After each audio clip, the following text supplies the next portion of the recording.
اور میں یہ دعویٰ نہیں کرتا کہ میرا نفس بالکل پاک صاف ہے۔ واقعہ یہ ہے کہ نفس تو برائی کی تلقین کرتا ہی رہتا ہے۔ ہاں، میرا رب رحم فرما دے تو بات اور ہے کہ اس صورت میں نفس کا کوئی داؤ نہیں چلتا۔ بے شک میرا رب بہت بخشنے والا، بڑا مہربان ہے۔ اور بادشاہ نے کہا کہ اس کو میرے پاس لے آؤ، میں اسے خالص اپنا معاون بناؤں گا۔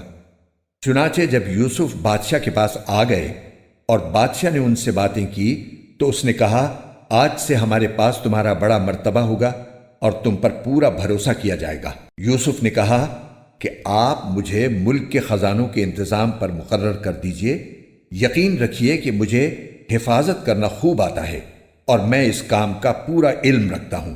اور اس طرح ہم نے یوسف کو ملک میں ایسا اقتدار عطا کیا کہ وہ اس میں جہاں چاہیں اپنا ٹھکانہ بنائیں۔ ہم اپنی رحمت جس کو چاہتے ہیں پہنچاتے ہیں اور نیک لوگوں کے اجر کو ضائع نہیں کرتے۔ اور آخرت کا جو اجر ہے وہ ان لوگوں کے لیے کہیں زیادہ بہتر ہے جو ایمان لاتے اور تقوی پر کاربند رہتے ہیں۔ اور جب قحط پڑا تو یوسف کے بھائی آئے اور ان کے پاس پہنچے تو یوسف نے انہیں پہچان لیا اور وہ یوسف کو نہیں پہچانے۔ اور جب یوسف نے ان کا سامان تیار کر دیا تو ان سے کہا کہ آئندہ اپنے باپ شریک بھائی کو بھی میرے پاس لے کر آنا۔ کیا تم یہ نہیں دیکھ رہے ہو کہ میں پیمانہ بھر بھر کر دیتا ہوں اور میں بہترین مہمان نواز بھی ہوں؟ اب اگر تم اسے لے کر نہ آئے تو میرے پاس تمہارے لیے کوئی غلہ نہیں ہوگا اور تم میرے پاس بھی نہ پھٹکنا۔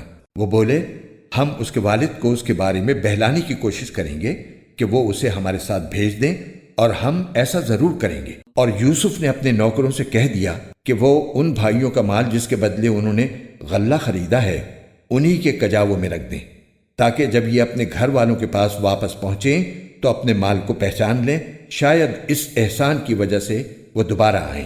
چنانچہ جب وہ اپنے والد کے پاس واپس پہنچے تو انہوں نے کہا، ابا جان، آئندہ ہمیں غلہ دینے سے انکار کر دیا گیا ہے، لہٰذا آپ ہمارے بھائی بنیامین کو ہمارے ساتھ بھیج دیجئے تاکہ ہم پھر غلہ لا سکیں، اور یقین رکھیے کہ ہم اس کی پوری پوری حفاظت کریں گے۔ والد نے کہا، کیا میں اس کے بارے میں تم پر ویسا ہی بھروسہ کروں جیسا اس کے بھائی یوسف کے بارے میں تم پر بھروسہ کیا تھا؟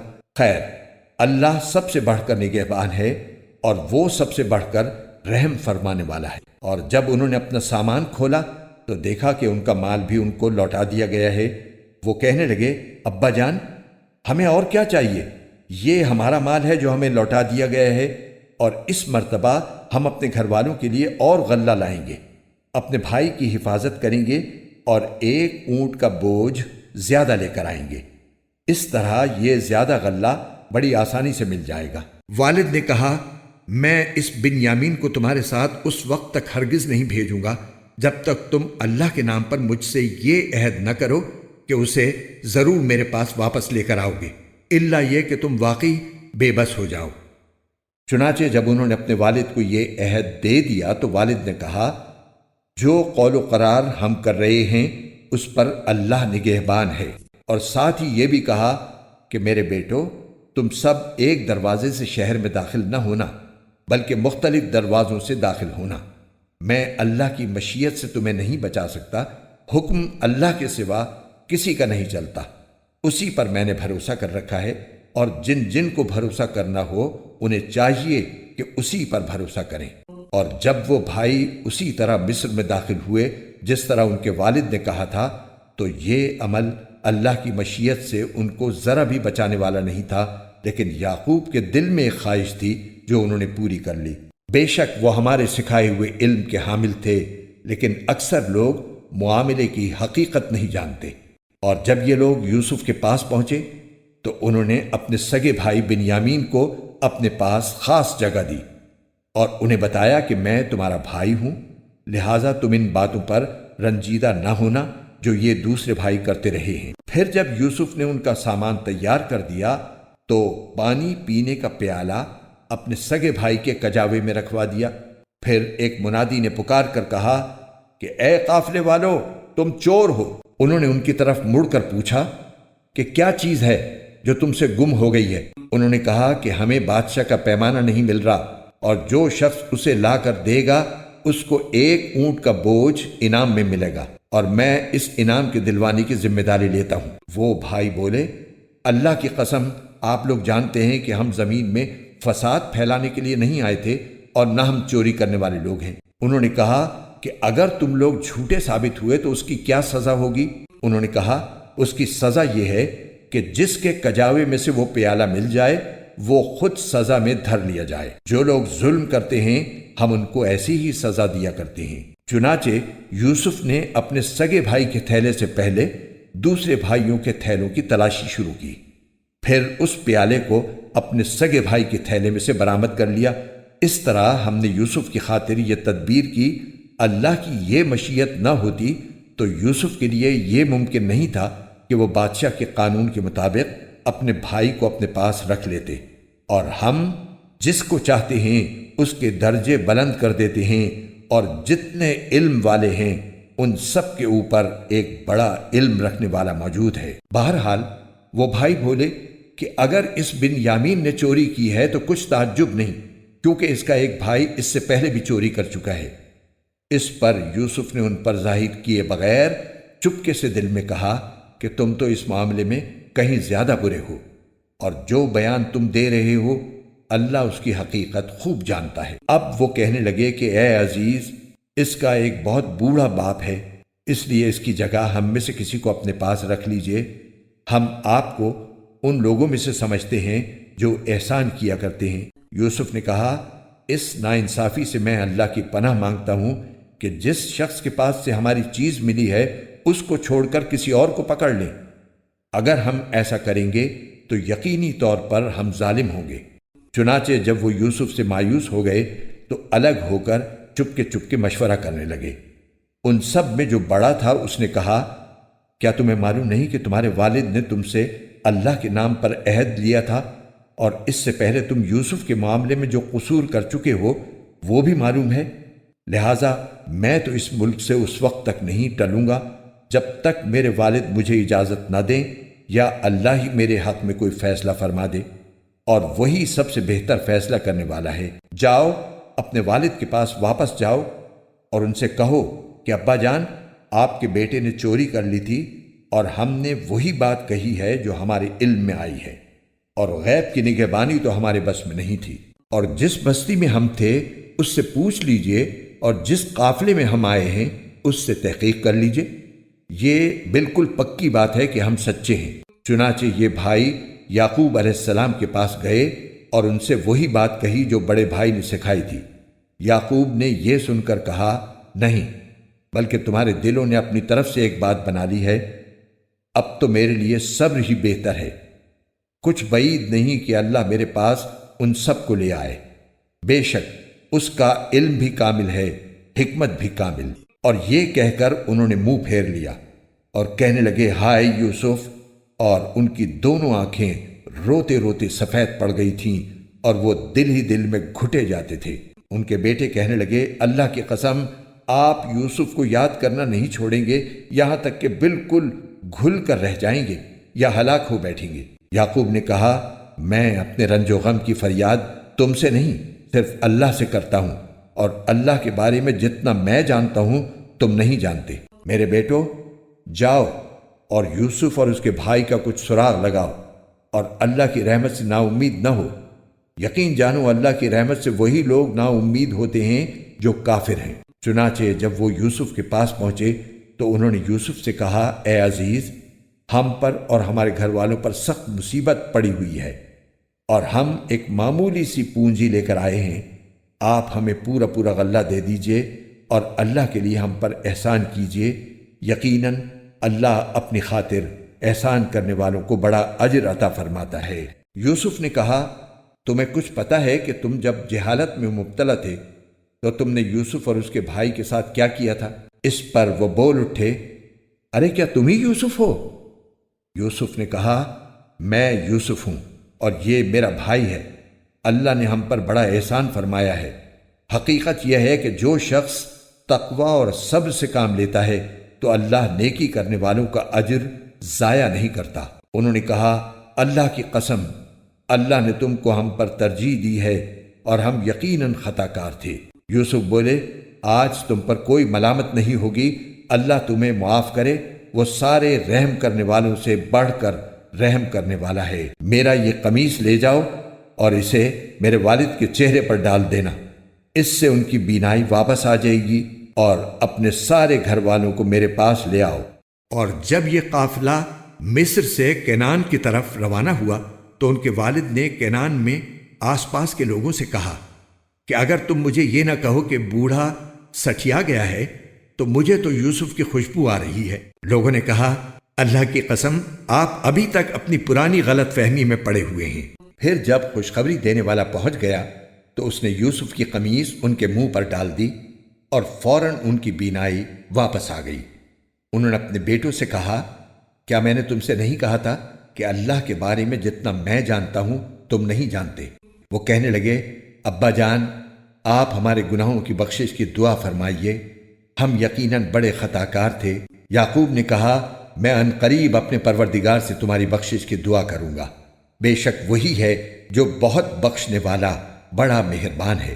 پھر جب یہ سب لوگ یوسف کے پاس پہنچے تو انہوں نے اپنے والدین کو اپنے پاس جگہ دی اور سب سے کہا کہ آپ سب مصر میں داخل ہو جائیں جہاں انشاءاللہ سب چین سے رہیں گے۔ اور انہوں نے اپنے والدین کو تخت پر بٹھایا اور وہ سب ان کے سامنے سجدے میں گر پڑے، اور یوسف نے کہا ابا جان یہ میرے خواب کی تعبیر ہے جسے میرے پروردگار نے سچ کر دکھایا، اور اس نے مجھ پر بڑا احسان فرمایا کہ مجھے قید خانے سے نکال دیا اور آپ لوگوں کو دیہات سے یہاں لے آیا، حالانکہ اس سے پہلے شیطان نے میرے اور میرے بھائیوں کے درمیان فساد ڈال دیا تھا۔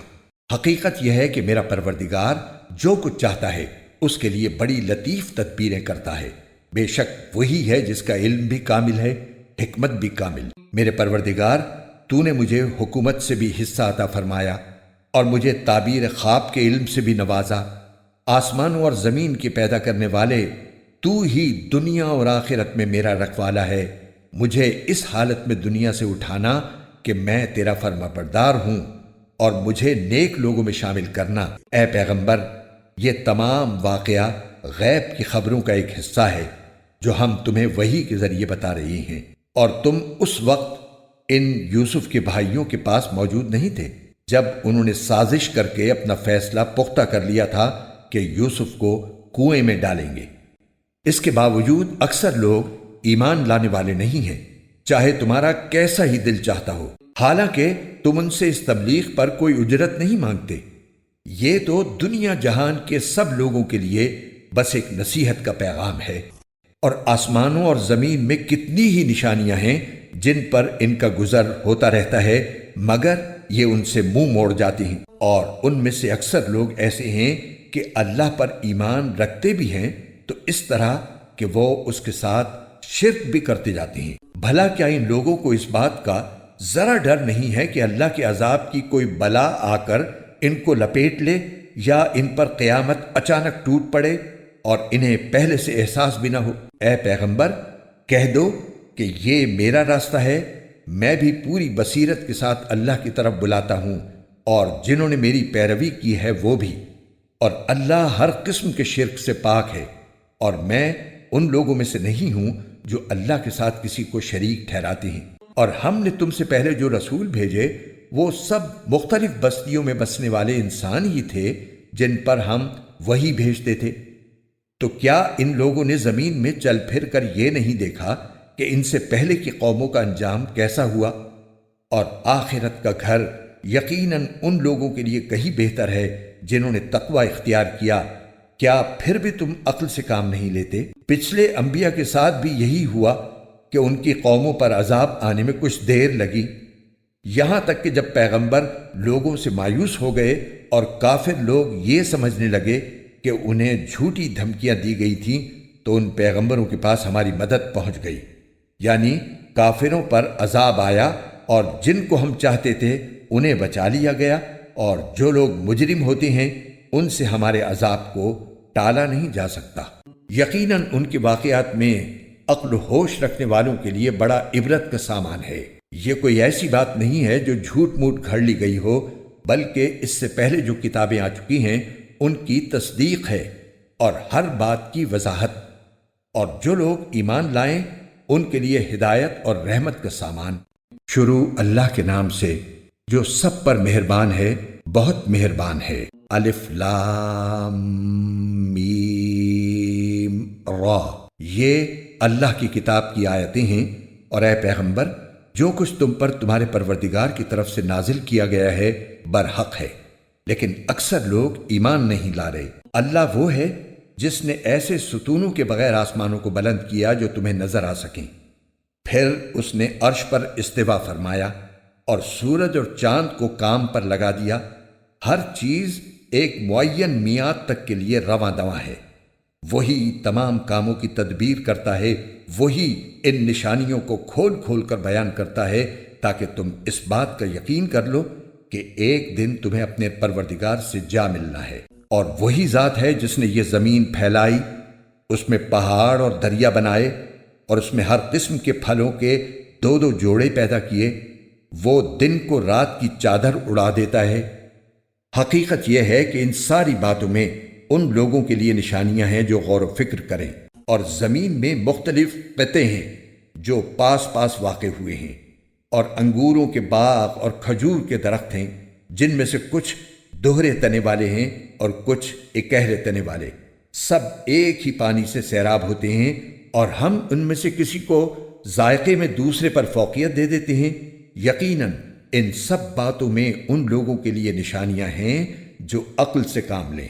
اور اگر تمہیں ان کافروں پر تعجب ہوتا ہے تو ان کا یہ کہنا واقعی عجیب ہے کہ کیا جب ہم مٹی ہو جائیں گے تو کیا سچ مچ ہم نئے سرے سے پیدا ہوں گے؟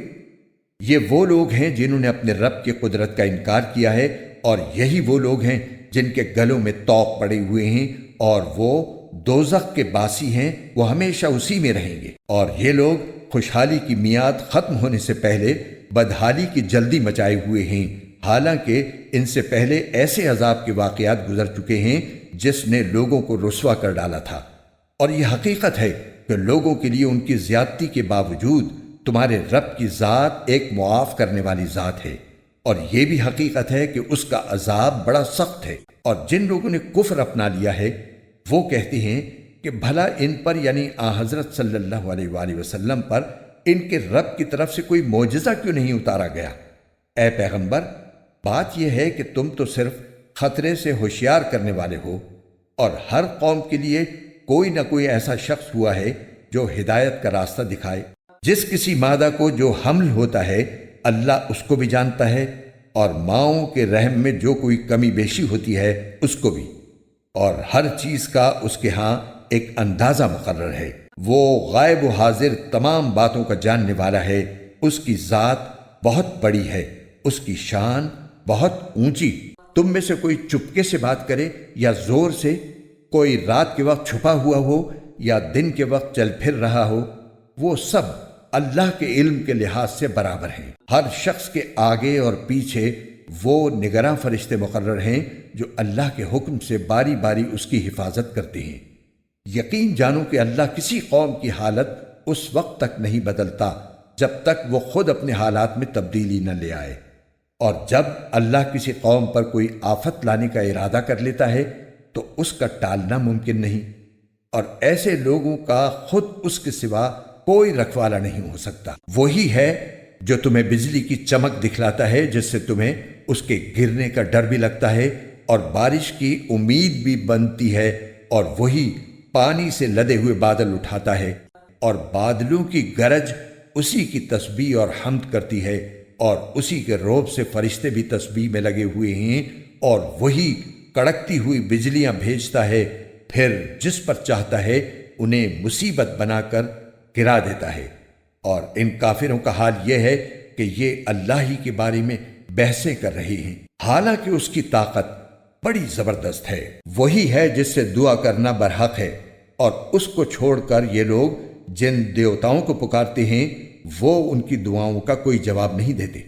البتہ ان کی مثال اس شخص کی سی ہے جو پانی کی طرف اپنے دونوں ہاتھ پھیلا کر یہ چاہے کہ پانی خود اس کے منہ تک پہنچ جائے، حالانکہ وہ کبھی خود منہ تک نہیں پہنچ سکتا۔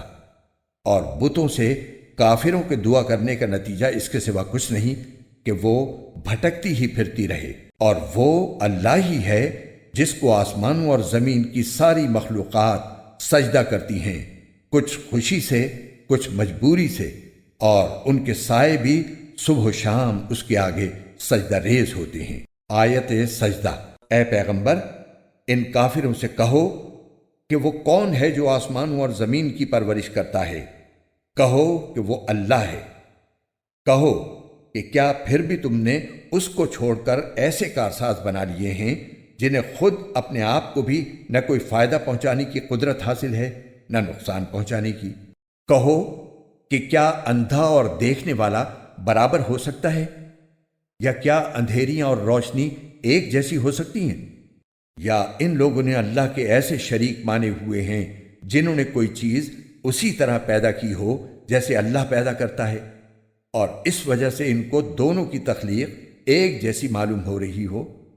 اگر کوئی اس غلط فہمی میں مبتلا ہے تو اس سے کہہ دو کہ صرف اللہ ہر چیز کا خالق ہے، اور وہ تنہا ہی ایسا ہے کہ اس کا اقتدار سب پر حاوی ہے۔ اسی نے آسمان سے پانی برسایا جس سے ندی نالے اپنی اپنی بساط کے مطابق بہہ پڑے، پھر پانی کے ریلے نے پھولے ہوئے جھاگ کو اوپر اٹھا لیا، اور اسی قسم کا جھاگ اس وقت بھی اٹھتا ہے جب لوگ زیور یا برتن بنانے کے لیے دھاتوں کو آگ پر تپاتے ہیں۔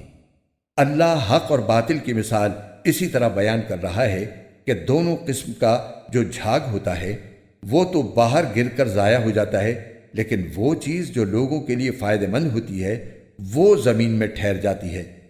اسی قسم کی تمثیلیں ہیں جو اللہ بیان کرتا ہے۔ بھلائی انہی لوگوں کے حصے میں ہے جنہوں نے اپنے رب کا کہنا مانا ہے، اور جنہوں نے اس کا کہنا نہیں مانا، اگر ان کے پاس دنیا بھر کی ساری چیزیں بھی ہوں گی بلکہ اتنی ہی اور بھی، تو وہ قیامت کے دن اپنی جان بچانے کے لیے وہ سب کچھ دینے کو تیار ہو جائیں گے۔ ان لوگوں کے حصے میں بری طرح کا حساب ہے، اور ان کا ٹھکانہ جہنم ہے، اور وہ بہت برا ٹھکانہ ہے۔ جو شخص یہ یقین رکھتا ہو کہ تم پر تمہارے پروردگار کی طرف سے جو کچھ نازل ہوا ہے برحق ہے، بھلا وہ اس جیسا کیسے ہو سکتا ہے جو بالکل اندھا ہو؟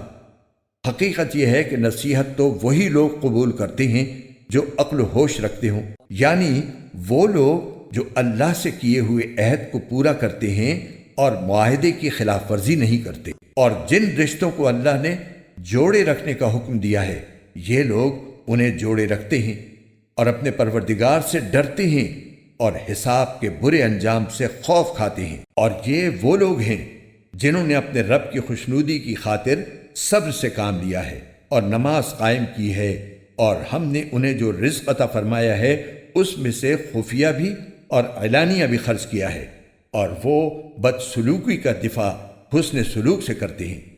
وطن اصلی میں بہترین انجام ان کا حصہ ہے، یعنی ہمیشہ رہنے کے لیے وہ باغات جن میں وہ خود بھی داخل ہوں گے، اور ان کے باپ دادوں، بیویوں اور اولاد میں سے بھی جو نیک ہوں گے وہ بھی، اور ان کے استقبال کے لیے فرشتے ان کے پاس ہر دروازے سے یہ کہتے ہوئے داخل ہوں گے کہ تم نے دنیا میں جو صبر سے کام لیا تھا اس کی بدولت اب تم پر سلامتی ہی سلامتی نازل ہوگی، اور تمہارے اصلی وطن میں یہ تمہارا بہترین انجام ہے۔ اور دوسری طرف جو لوگ اللہ سے کیے ہوئے عہد کو مضبوطی سے باندھنے کے بعد توڑتے ہیں اور جن رشتوں کو اللہ نے جوڑے رکھنے کا حکم دیا ہے انہیں کاٹ ڈالتے ہیں اور زمین میں فساد مچاتے ہیں، تو ایسے لوگوں کے حصے میں لعنت آتی ہے، اور اصلی وطن میں برا انجام انہی کا ہے۔ اللہ جس کے لیے چاہتا ہے رزق میں وسعت کر دیتا ہے، اور جس کے لیے چاہتا ہے تنگی کر دیتا ہے۔ یہ کافر لوگ دنیاوی زندگی پر مگن ہیں، حالانکہ آخرت کے مقابلے میں دنیاوی زندگی کی حیثیت اس سے زیادہ نہیں کہ وہ معمولی سی پونجی ہے۔ اور جن لوگوں نے کفر اپنا لیا ہے وہ یہ کہتے ہیں کہ ان پر، یعنی محمد صلی اللہ علیہ وسلم پر، ان کے پروردگار کی طرف سے کوئی نشانی کیوں نہیں اتاری گئی؟ کہہ دو کہ اللہ جس کو چاہتا ہے گمراہ کر دیتا ہے اور اپنے راستے پر انہی کو لاتا ہے جو اس کی طرف رجوع کریں۔ یہ وہ لوگ ہیں جو ایمان لائے ہیں اور جن کے دل اللہ کے ذکر سے اطمینان حاصل کرتے ہیں۔ یاد رکھو کہ صرف اللہ کا ذکر ہی وہ چیز ہے جس سے دلوں کو اطمینان نصیب ہوتا ہے۔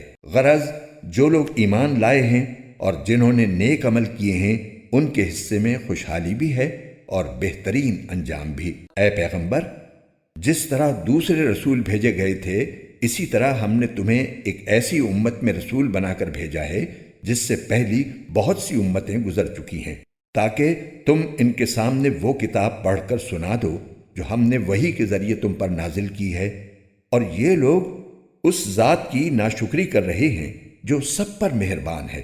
کہہ دو کہ وہ میرا پالنے والا ہے، اس کے سوا کوئی عبادت کے لائق نہیں ہے، اسی پر میں نے بھروسہ کر رکھا ہے اور اسی کی طرف مجھے لوٹ کر جانا ہے۔ اور اگر کوئی قرآن ایسا بھی اترتا جس کے ذریعے پہاڑ اپنی جگہ سے ہٹا دیے جاتے یا اس کی بدولت زمین شق کر دی جاتی اور اس سے دریا نکل پڑتے یا اس کے نتیجے میں مردوں سے بات کر لی جاتی، تب بھی یہ لوگ ایمان نہ لاتے۔ حقیقت تو یہ ہے کہ تمام تر اختیار اللہ کا ہے۔ کیا پھر بھی ایمان والوں نے یہ سوچ کر اپنا ذہن فارغ نہیں کیا کہ اگر اللہ چاہتا تو سارے ہی انسانوں کو زبردستی راہ پہ لے آتا؟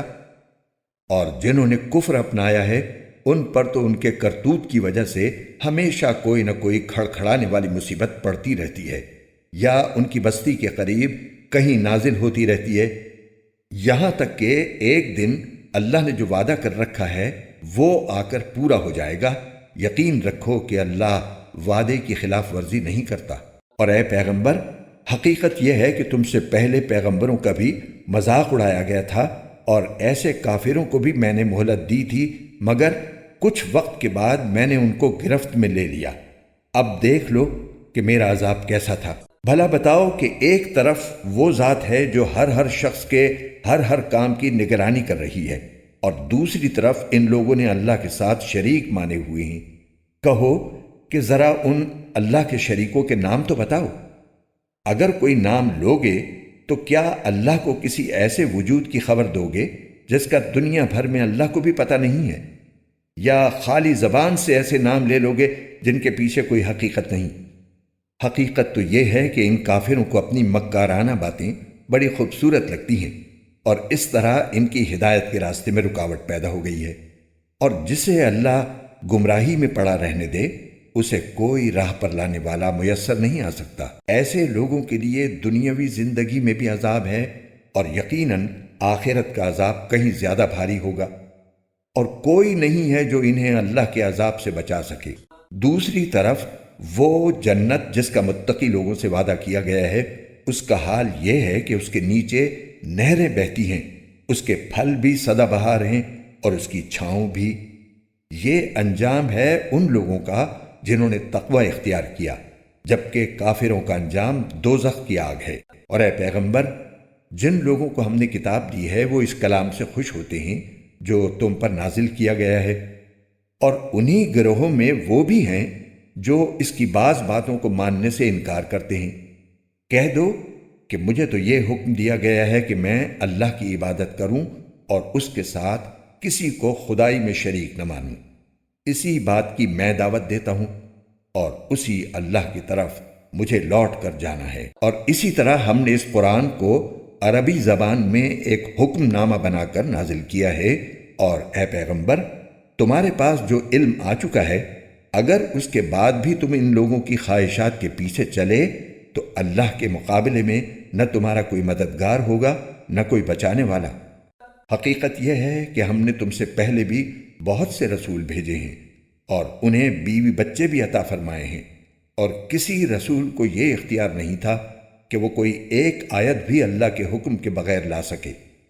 ہر زمانے کے لیے الگ کتاب دی گئی ہے۔ اللہ جس حکم کو چاہتا ہے منسوخ کر دیتا ہے، اور جس کو چاہتا ہے باقی رکھتا ہے، اور تمام کتابوں کی جو اصل ہے وہ اسی کے پاس ہے۔ اور جس بات کی دھمکی ہم ان کافروں کو دیتے ہیں، چاہے اس کا کوئی حصہ ہم تمہیں تمہاری زندگی ہی میں دکھا دیں یا اس سے پہلے ہی تمہیں دنیا سے اٹھا لیں، بہرحال تمہارے ذمے تو صرف پیغام پہنچا دینا ہے، اور حساب لینے کی ذمہ داری ہماری ہے۔ کیا ان لوگوں کو یہ حقیقت نظر نہیں آئی کہ ہم ان کی زمین کو چاروں طرف سے گھٹاتے چلے آ رہے ہیں؟ ہر حکم اللہ دیتا ہے، کوئی نہیں ہے جو اس کے حکم کو توڑ سکے۔ اور وہ جلد حساب لینے والا ہے۔ جو لوگ ان سے پہلے گزرے ہیں چالیں انہوں نے بھی چلی تھی، لیکن چال تو تمام تر اللہ ہی کی چلتی ہے۔ کوئی بھی شخص جو کچھ کرتا ہے سب اسے معلوم ہے، اور کافروں کو عنقریب پتہ لگ جائے گا کہ اصلی وطن کا نیک انجام کس کے حصے میں آتا ہے۔ اور جن لوگوں نے کفر اپنا لیا ہے وہ کہتے ہیں کہ تم پیغمبر نہیں ہو۔ کہہ دو کہ میرے اور تمہارے درمیان گواہی کے لیے اللہ کافی ہے، نیز ہر وہ شخص جس کے پاس کتاب کا علم ہے۔ شروع اللہ کے نام سے جو سب پر مہربان ہے، بہت مہربان ہے۔ الف لام را۔ اے پیغمبر، یہ ایک کتاب ہے جو ہم نے تم پر نازل کی ہے تاکہ تم لوگوں کو ان کے پروردگار کے حکم سے اندھیروں سے نکال کر روشنی میں لے آؤ، یعنی اس ذات کے راستے کی طرف جس کا اقتدار سب پر غالب ہے اور جو ہر تعریف کا مستحق ہے۔ وہ اللہ کہ آسمانوں اور زمین میں جو کچھ ہے اسی کی ملکیت ہے، اور افسوس ہے ان لوگوں پر جو حق کا انکار کرتے ہیں، کیونکہ انہیں سخت عذاب ہونے والا ہے۔ وہ لوگ جو آخرت کے مقابلے میں دنیا کی زندگی کو پسند کرتے ہیں اور دوسروں کو راستے پر آنے سے روکتے ہیں اور اس میں ٹیڑھ تلاش کرتے رہتے ہیں، وہ پرلے درجے کی گمراہی میں مبتلا ہیں۔ اور ہم نے جب بھی کوئی رسول بھیجا خود اس کی قوم کی زبان میں بھیجا تاکہ وہ ان کے سامنے حق کو اچھی طرح واضح کر سکے۔ پھر اللہ جس کو چاہتا ہے گمراہ کر دیتا ہے اور جس کو چاہتا ہے ہدایت دے دیتا ہے، اور وہی ہے جس کا اقتدار بھی کامل ہے، جس کی حکمت بھی کامل۔ اور ہم نے موسیٰ کو اپنی نشانیاں دے کر بھیجا کہ اپنی قوم کو اندھیروں سے نکال کر روشنی میں لاؤ، اور مختلف لوگوں کو اللہ نے خوشحالی اور بدحالی کے جو دن دکھائے ہیں ان کے حوالے سے انہیں نصیحت کرو۔ حقیقت یہ ہے کہ ہر وہ شخص جو صبر اور شکر کا خوگر ہو اس کے لیے ان واقعات میں بڑی نشانیاں ہیں۔ وہ وقت یاد کرو جب موسیٰ نے اپنی قوم سے کہا تھا کہ اللہ نے تم پر جو انعام کیا ہے اسے یاد رکھو کہ اس نے تمہیں فرعون کے لوگوں سے نجات دی جو تمہیں بدترین تکلیفیں پہنچاتے تھے اور تمہارے بیٹوں کو ذبح کر ڈالتے اور تمہاری عورتوں کو زندہ رکھتے تھے۔ اور ان تمام واقعات میں تمہارے پروردگار کی طرف سے تمہارا زبردست امتحان تھا۔ اور وہ وقت بھی جب تمہارے پروردگار نے اعلان فرما دیا تھا کہ اگر تم نے واقعی شکر ادا کیا تو میں تمہیں اور زیادہ دوں گا، اور اگر تم نے ناشکری کی تو یقین جانو میرا عذاب بڑا سخت ہے۔ اور موسیٰ نے کہا تھا کہ اگر تم اور زمین پر بسنے والے تمام لوگ بھی ناشکری کریں تو اللہ کا کوئی نقصان نہیں، کیونکہ اللہ بڑا بے نیاز ہے، بذات خود قابل تعریف۔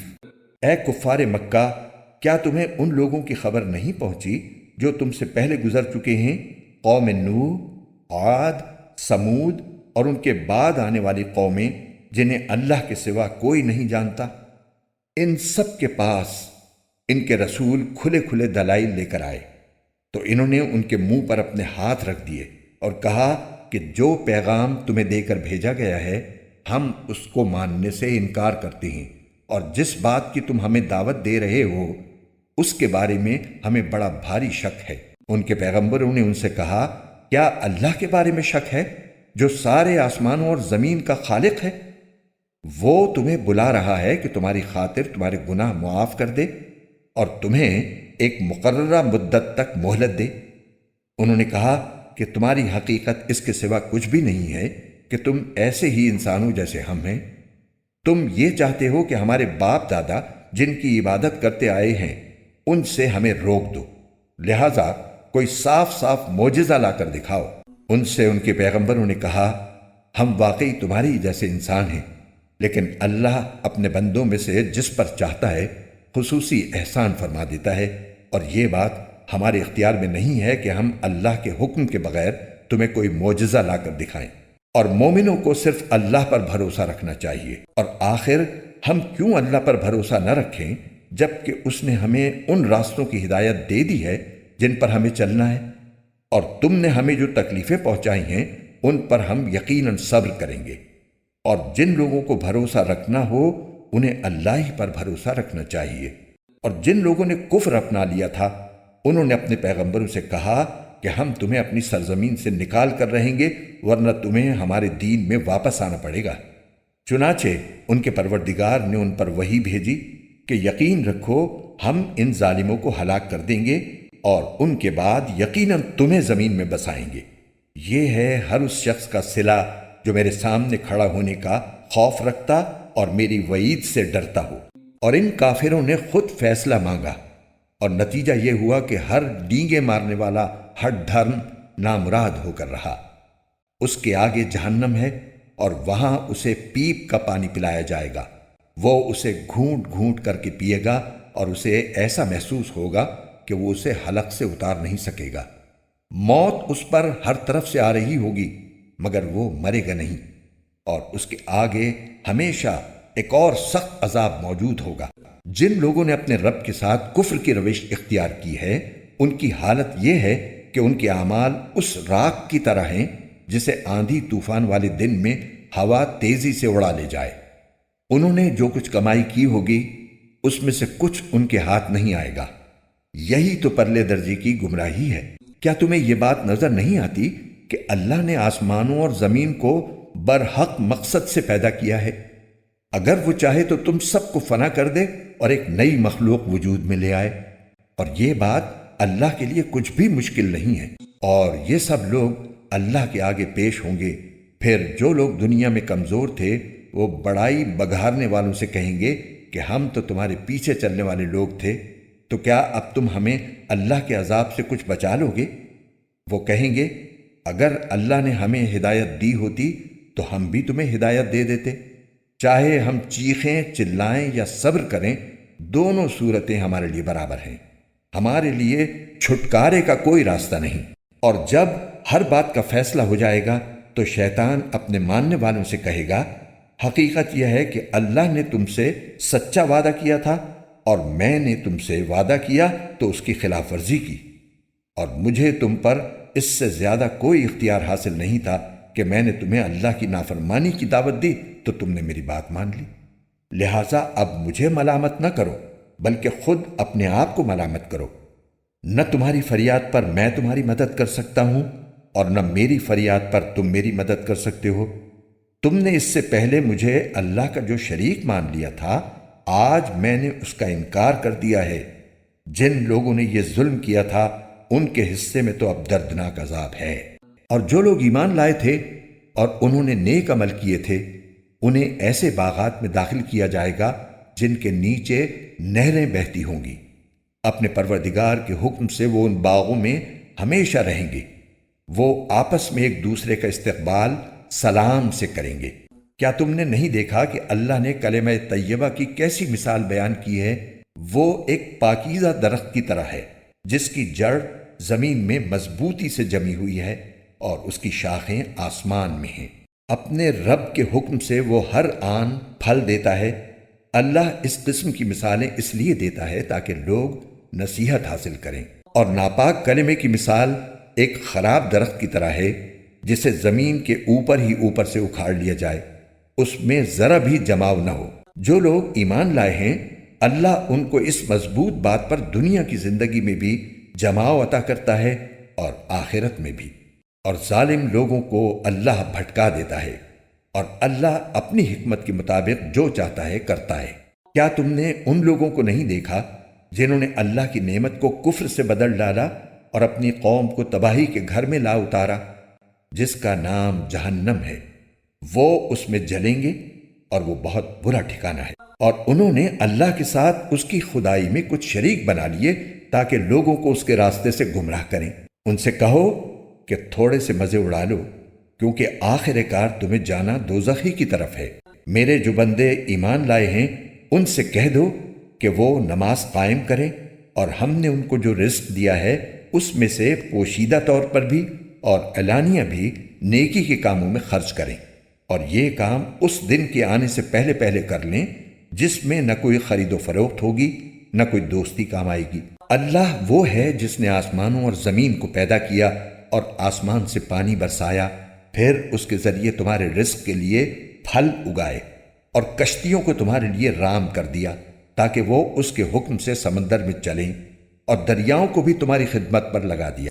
اور تمہاری خاطر سورج اور چاند کو اس طرح کام پر لگایا کہ وہ مسلسل سفر میں ہیں، اور تمہاری خاطر رات اور دن کو بھی کام پر لگایا، اور تم نے جو کچھ مانگا اس نے اس میں سے جو تمہارے لیے مناسب تھا تمہیں دیا، اور اگر تم اللہ کی نعمتوں کو شمار کرنے لگو تو شمار بھی نہیں کر سکتے۔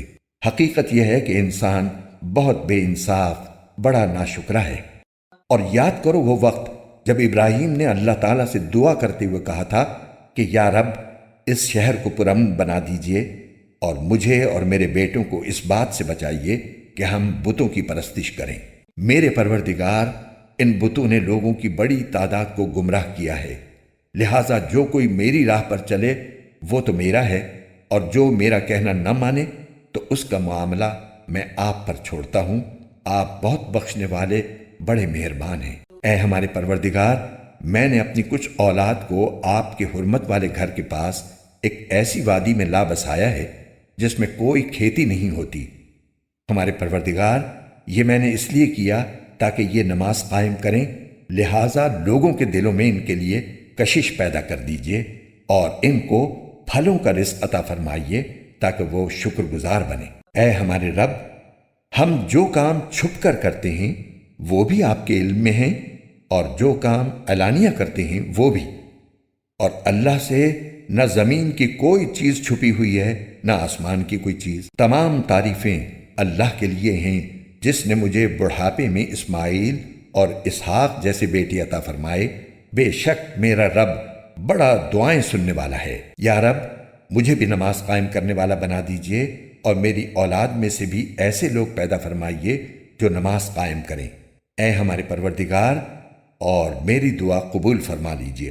اے ہمارے پروردگار، جس دن حساب قائم ہوگا اس دن میری بھی مغفرت فرمائیے، میرے والدین کی بھی اور ان سب کی بھی جو ایمان رکھتے ہیں۔ اور یہ ہرگز نہ سمجھنا کہ جو کچھ یہ ظالم کر رہے ہیں اللہ اس سے غافل ہے۔ وہ تو ان لوگوں کو اس دن تک کے لیے مہلت دے رہا ہے جس میں آنکھیں پھٹی کی پھٹی رہ جائیں گی۔ وہ سروں کو اوپر اٹھائے ہوئے دوڑ رہے ہوں گے، ان کی نگاہیں جھپکنے کو واپس نہیں آئیں گی، اور ان کے دل بدحواسی میں اڑے جا رہے ہوں گے۔ اور اے پیغمبر، تم لوگوں کو اس دن سے خبردار کرو جب عذاب ان پر آن پڑے گا تو اس وقت یہ ظالم کہیں گے کہ اے ہمارے پروردگار، ہمیں تھوڑی سی مدت کے لیے اور مہلت دے دیجئے تاکہ ہم آپ کی دعوت قبول کر لیں اور پیغمبروں کی پیروی کریں۔ اس وقت ان سے کہا جائے گا کہ ارے کیا تم لوگوں نے قسمیں کھا کھا کر یہ نہیں کہا تھا کہ تم پر کوئی زوال نہیں آ سکتا؟ اور تم ان لوگوں کی بستیوں میں رہ چکے تھے جنہوں نے اپنی جانوں پر ظلم کیا تھا، اور یہ بات کھل کر تمہارے سامنے آ چکی تھی کہ ہم نے ان کے ساتھ کیسا سلوک کیا، اور ہم نے تمہیں مثالیں بھی دی تھیں، اور وہ لوگ اپنی ساری چالیں چل چکے تھے، اور ان کی ساری چالوں کا توڑ اللہ کے پاس تھا، چاہے ان کی چالیں ایسی کیوں نہ ہوں جن سے پہاڑ بھی اپنی جگہ سے ہل جائیں۔ لہٰذا اللہ کے بارے میں ہرگز یہ خیال بھی دل میں نہ لانا کہ اس نے اپنے پیغمبروں سے جو وعدہ کر رکھا ہے اس کی خلاف ورزی کرے گا۔